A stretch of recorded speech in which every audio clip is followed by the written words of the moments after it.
Let's start with a number that says everything. 20 million. That is the estimated number of illegal immigrants currently inside India, more than the entire population of the Netherlands. The demographic data shows shifts so sharp they cannot be explained by birth rates alone. The Election Commission has identified electoral rolls with entries that do not match any valid Indian identity: forged Aadhaar cards, forged voter IDs, forged ration cards. A syndicate industry built entirely around making an infiltrator look like a citizen. The official story is that India is a compassionate neighbor managing a complex humanitarian situation, but now India is running one of the most systematic, technology-driven, legally reinforced anti-infiltration operations in the democratic world. Because the scale of what it is dealing with has made any softer response a national security risk. So why now? Because the window to act is narrowing. Demographic change does not reverse. Electoral rolls, once manipulated, become facts on the ground. Infiltrators who have lived in India for a decade have children who are Indian citizens by birth. Every year that passes, the problem becomes harder to address, and India has finally decided that it will not wait any longer. India shares approximately 4,156 kilometers of land border with Bangladesh, one of the longest bilateral land borders in the world. It shares 1,643 kilometers with Myanmar. Both borders have been vectors for large-scale illegal infiltration for decades. The Bangladesh border has been the primary source of illegal immigration into India since Bangladesh's creation in 1971. The immediate post-war period saw a large-scale movement as people crossed to escape the violence and disorder of a newly formed state. That flow never fully stopped. Economic migration from a country with a significantly lower per capita income than India's northeastern states continued through the 1970s, 1980s, 1990s, and into the present. Estimates of the total illegal Bangladeshi population inside India range from 10 million to 20 million, making it one of the largest illegal immigrant populations in any country in the world. The Myanmar border became significantly more active after the military coup of February 2021, which displaced approximately 900,000 people internally within Myanmar and generated substantial crossings into India's northeastern states of Mizoram and Manipur. India's terrain in these areas, hilly, forested, remote, makes surveillance difficult and has historically made enforcement nearly impossible. Approximately 40,000 Rohingya, a stateless minority group from Myanmar's Rakhine state, are registered in India, primarily in Jammu, Delhi, Hyderabad, and the northeastern states. India is not a signatory to the 1951 UN Refugee Convention and does not grant automatic refugee status. The Indian government classifies Rohingya as illegal immigrants and has stated its intention to deport them. The concentrations of illegal immigrants are not uniform across India. The states of Assam, West Bengal, and Tripura in the northeast bear the heaviest burden from infiltration. Delhi, Mumbai, and other major cities have significant populations of illegal immigrants who have relocated from the northeast in search of work. Intelligence assessments have flagged that infiltrators with forged Indian identity documents have dispersed across the country, making detection increasingly difficult over time. The immigration crisis in India is not simply a border security problem. It is a demographic, electoral, and civilizational problem. Population growth rates in border areas have significantly exceeded national averages and have exceeded what could be explained by natural reproduction. The demographic composition of these districts has shifted over decades. Communities that were indigenous majorities in their ancestral regions have become minorities as infiltrator populations have grown. This transformation has economic consequences: competition for land, jobs, and resources, and political consequences: changes in electoral outcomes as the illegal immigrant population, having obtained forged voting credentials, participates in elections. When an illegal immigrant obtains a forged voter ID, they do not simply gain a document, they gain a vote. The Election Commission of India has acknowledged the problem and initiated special intensive revision drives specifically to identify and remove ineligible entries from voter rolls. The Assam NRC, the National Register of Citizens, updated after a Supreme Court mandated process that took years and cost billions, excluded 1.9 million people who could not prove their entitlement to Indian citizenship through the documentation the process required. Even though the process was controversial, this number gives the lowest confirmed estimate of the infiltration problem in Assam. But Assam is only one state. Across India, the total number is much bigger. The Home Ministry established a high-powered committee specifically to investigate unnatural demographic shifts. The committee is tasked with analyzing census data, electoral roll data, and intelligence assessments to identify areas where demographic change has occurred at rates that cannot be explained by natural population growth. The demographic issue connects directly to the national security issue. Intelligence assessments have noted that organized infiltration networks are not simply providing illegal immigrants with economic opportunities. They are in some cases providing cover for the movement of individuals with security-relevant objectives. For decades, the official discourse around illegal immigration in India was handled with extreme political sensitivity. The states most affected, Assam, West Bengal, Tripura, are states with complex political histories, minority communities, and sensitivities around citizenship that made governments cautious about naming the problem too directly. The result was that policy responses lagged far behind the scale of the problem. The border was porous, the syndicates operated, the demographics shifted, the electoral rolls were manipulated, and the political establishment, by and large, chose to manage the discomfort rather than the problem. The Indian government has launched an initiative called the Demographic Mission under the Ministry of Home Affairs. As part of this initiative, it has set up a high-level committee to deal with illegal infiltration. The committee's work involves three parallel streams. First, analyzing census and population data from border districts to identify areas where growth rates are anomalous and cannot be explained by natural increases. Second, working with the Election Commission to cross-reference electoral roll entries against Aadhaar and other identity databases to identify entries that may correspond to infiltrators who have obtained forged documents. Third, receiving intelligence assessments from state police forces, the BSF, the Assam Rifles, and central intelligence agencies about the routes, networks, and scale of ongoing infiltration. The findings of the committee are not fully public, but the outputs of the committee's work are visible in the policy actions that have followed. The intensification of deportation operations, the deployment of task forces to specific districts identified as high infiltration zones, the acceleration of electoral roll revision, drives in border areas, and the prioritization of CIBMS deployment along the most vulnerable border segments. Whether these steps succeed will depend on how well they are implemented, but the decision to act through a systematic approach marks a clear change. The India-Bangladesh border is 4,156 kilometers long. Fencing it comprehensively has been a stated government objective for years, but progress was slow due to land acquisition challenges, difficult terrain in riverine areas, and budget constraints. The current government has accelerated this program significantly. Modern barbed wire fencing, designed with anti-cut and anti-climb technology, is being completed along remaining unfenced stretches. The riverine sections, where traditional fencing is impossible because the border runs through rivers that shift course seasonally, are being addressed through patrol boat deployments and sensor networks that can detect crossing attempts across water. The Indo-Myanmar border presents a different challenge. Until recently, a free movement regime existed along this border, a legacy arrangement that allowed communities living on both sides to cross freely within a defined zone.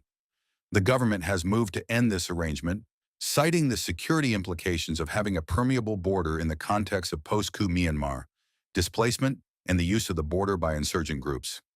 Active fencing of the Indo-Myanmar border is now underway. The terrain is significantly more difficult than the Bangladesh border, mountainous, forested, and remote, which makes construction expensive and logistics complex. The government has committed to completing this fencing as a national security priority. The comprehensive integrated border management system is the technology layer on top of the physical infrastructure. CIBMS does not replace fencing, it multiplies its effectiveness. The system deploys thermal imagers capable of detecting human movement at night and in poor visibility, radars that can track objects across distance, drone surveillance providing real-time aerial coverage of border areas, anti-tunneling sensors that can detect underground movement, Command and control systems that integrate all of these data streams into a unified operational picture. CIBMS-equipped border outposts can detect an infiltration attempt in real time, track it with thermal imagery, and direct response forces to the crossing point before the crossing is complete. The BSF, Border Security Force, and Assam Rifles also conduct regular anti-tunneling operations along the Bangladesh and Myanmar borders, respectively. India's legal framework for dealing with illegal immigrants has historically been inadequate for the scale of the problem it was meant to address. The Foreigners Act of 1946, a colonial-era law designed for a different world, was the primary legal instrument. Enforcement was slow, documentation requirements were complex, and deportation proceedings could be delayed indefinitely by legal challenges. The legal system was not built for the volume of cases that India's infiltration problem generates. The Immigration and Foreigners Act, a new piece of legislation that consolidates and modernizes India's immigration law, represents a significant upgrade to this framework. The new law grants the government enhanced authority to detain undocumented migrants. The Citizenship Amendment Act, CAA, serves a complementary function. The CAA creates a pathway to citizenship for specified minority communities from Pakistan, Bangladesh, and Afghanistan who entered India before December 2014. It is designed to distinguish between people fleeing religious persecution in neighboring countries and economic migrants who have entered illegally. By creating a legal recognition framework for one category, it makes it easier to clearly identify and act against the other. High-security holding centers have been established to process illegal immigrants who have been identified and detained while awaiting deportation. The establishment of dedicated holding infrastructure is important because it removes one of the practical bottlenecks in the deportation process. The absence of appropriate facilities had previously meant that detained illegal immigrants were processed through the criminal justice system, a much slower and more resource-intensive route. The Ministry of Home Affairs has also issued timelines to speed up deportation proceedings. Detection and detention are necessary but insufficient. For the anti-infiltration framework to function as a deterrent, detection must lead to deportation, reliably, consistently, and at a pace that makes attempted infiltration economically and personally irrational. The deportation machinery is the enforcement step that closes the loop.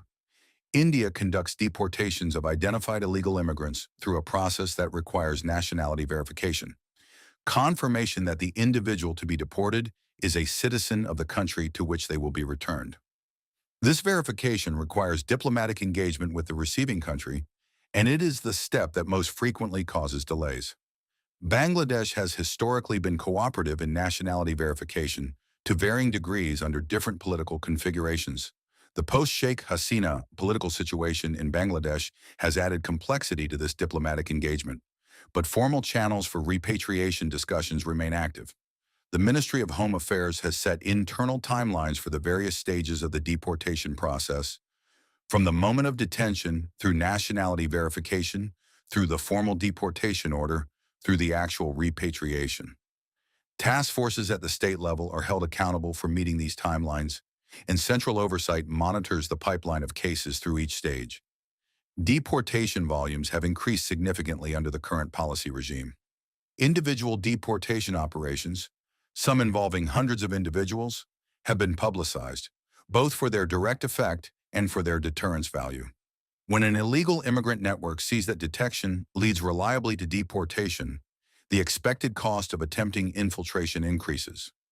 The deterrence effect of consistent enforcement is disproportionate to the actual number of deportations conducted.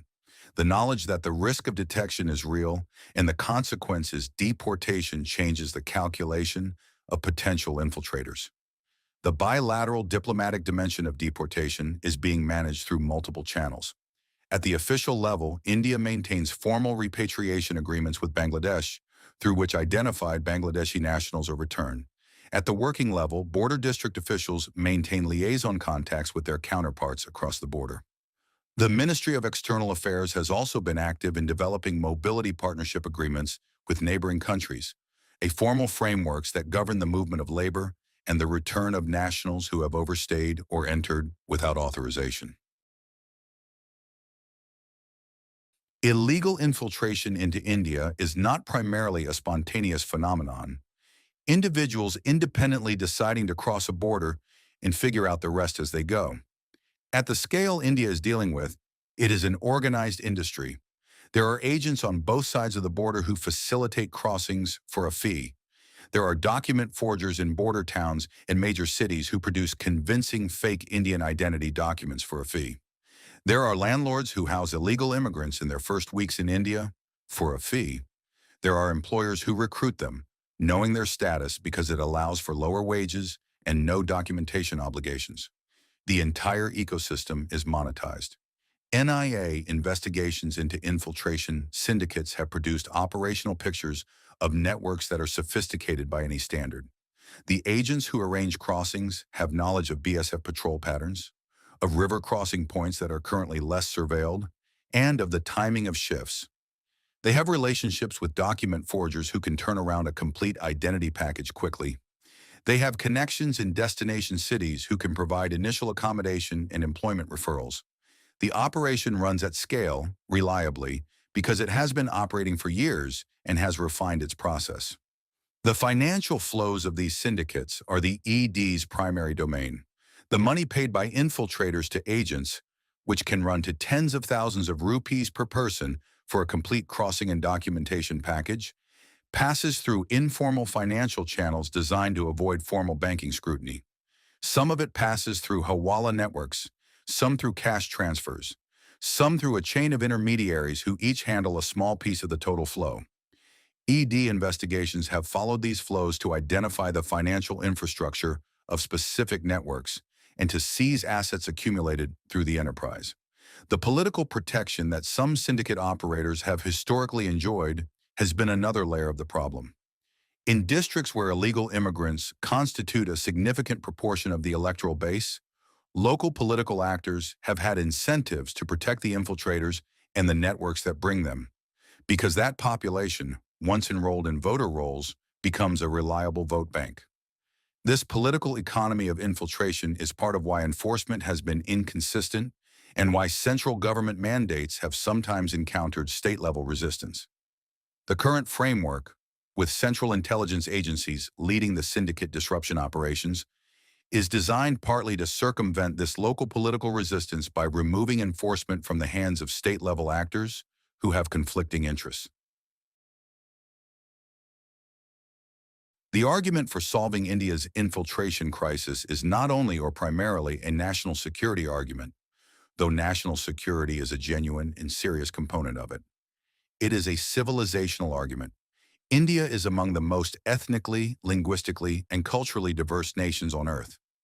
The communities that make up India's northeastern states, the Assamese, the Bodo, the Missing, the Tiwa, the Mitso, the Naga, the Manipuri, have civilizational histories that predate the Indian nation-state by thousands of years.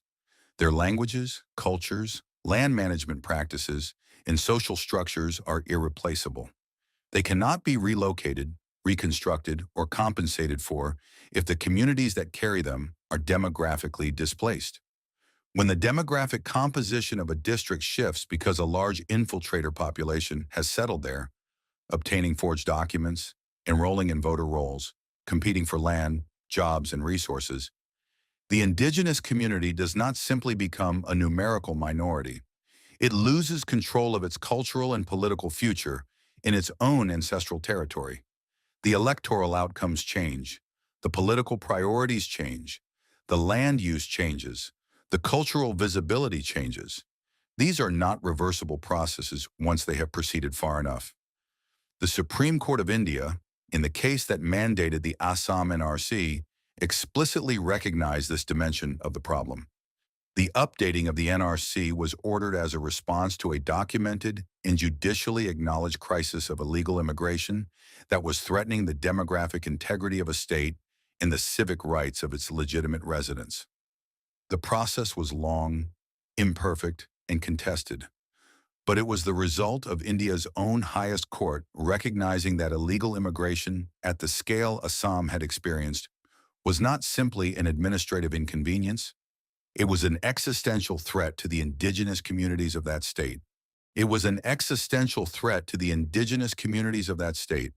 The broader national argument is that the integrity of India's democracy depends on the integrity of its electoral process, which depends on the integrity of its voter rolls, which depends on the ability to distinguish between citizens and non-citizens. If that distinction is systematically blurred by forged identity documents, by electoral roll manipulation, by the passage of time that makes infiltrators practically indistinguishable from citizens, then the democratic process itself is compromised. The vote of a legitimate Indian citizen is diluted by the fraudulent vote of an illegal immigrant in the same constituency. India's response to its infiltration crisis is therefore not simply a matter of border security or administrative efficiency. It is a matter of whether India can protect the rights of its own citizens, particularly the indigenous communities of its border regions, against a process that, left unchecked, would permanently alter the demographic and political character of those regions. That protection is what the Demographic Mission, the CIBMS, the New Immigration and Foreigners Act, the NRC, and the deportation machinery are collectively trying to provide. India's infiltration crisis did not develop in a year, and it will not be solved in a year. The estimated 20 million illegal immigrants currently inside India represent decades of accumulated infiltration. People who arrived at different times, under different circumstances, with different levels of document integration. Addressing this population comprehensively while continuing to prevent new infiltration, while simultaneously dismantling the syndicate infrastructure, is a generational project. But the current framework represents the most serious, comprehensive, and systematic attempt India has ever made to address this problem. The combination of physical border hardening with CIBMS technology, legal modernization through the new Foreigners Act, intelligence-led syndicate disruption by the NIA and ED, electoral roll purification by the Election Commission, and the demographic mission's data-driven targeting of enforcement resources. This is a multi-agency, multi-instrument response that treats the problem at the scale it actually operates. The deterrence effect, the message to potential infiltrators that India has built a system that will detect, identify, and deport, is as important as the direct enforcement effect. When potential infiltrators understand that the risk of detection has increased, that detention leads reliably to deportation, and that the document forgery syndicates they would rely on are under sustained intelligence pressure, the expected cost of the infiltration attempt rises. The flow does not stop overnight, but it responds to the changed risk calculation over time. The diplomatic dimension will require continued engagement. India's ability to deport identified illegal immigrants depends on the receiving country's cooperation in nationality verification and repatriation. Bangladesh's domestic political instability has complicated this engagement. India is working through formal bilateral channels and through multilateral frameworks to maintain and strengthen repatriation cooperation. What India is doing on this issue is not what any major democracy has found easy.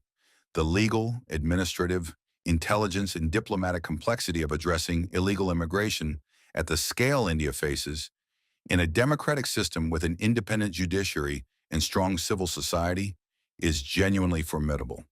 European countries have found it difficult at a fraction of the scale. America has found it politically paralyzing. India is attempting it with a framework that is more comprehensive, more data-driven, and more honestly named than anything these comparisons have managed. The infiltration crisis is not over, but India has stopped pretending it does not exist. And that is where every solution begins. If this gave you something to think about, share it with someone who needs to understand what India is doing and how. Like, subscribe, and we will see you in the next one.